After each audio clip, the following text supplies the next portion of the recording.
السلام علیکم ورحمۃ اللہ وبرکاتہ۔ آج میں آپ حضرات کو استخارے کا طریقہ بیان کروں گا۔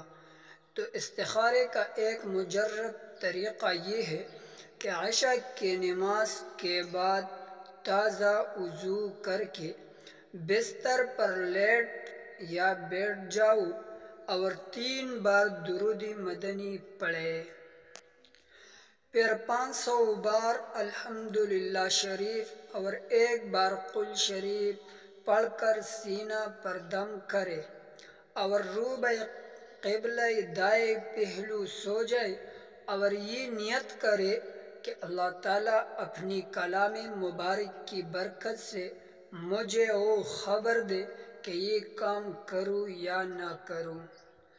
استخارے کا دوسرا طریقہ یہ ہے کہ رات کے بعد نماز عشاء 28 مرتبہ بسم اللہ الرحمن الرحیم پڑھے، پھر سورۃ علم نشرح بسم اللہ ملا کر 33 بار پڑھے اور اپنے قلب پر دم کر دے اور اللہ تعالیٰ سے دعا کرے کہ اے اللہ، میرے کام میں جو کچھ ہونے والا ہے وہ مجھ کو خواب میں بتلا دے۔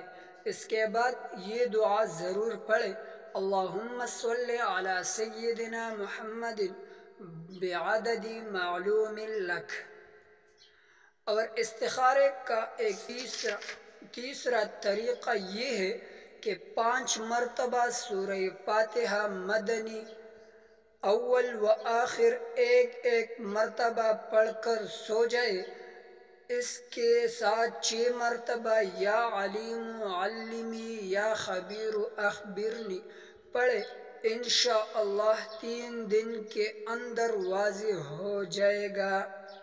اور اسی طرح استخارے کا ایک طریقہ یہ بھی ہے کہ افتح افتح یا بدیع العجائب بالخیر یا بدیع، اس دعا کو 6 بار پڑھے، پھر درود شریف صلی اللہ حبیبہ محمد وسلم 6 مرتبہ پڑھے اور سنت طریقہ سے سو جائے، یعنی دائیں کروٹ لیٹ کر چہرے کے نیچے دائیں ہاتھ کی ہتھیلی رکھ کر سو جائے۔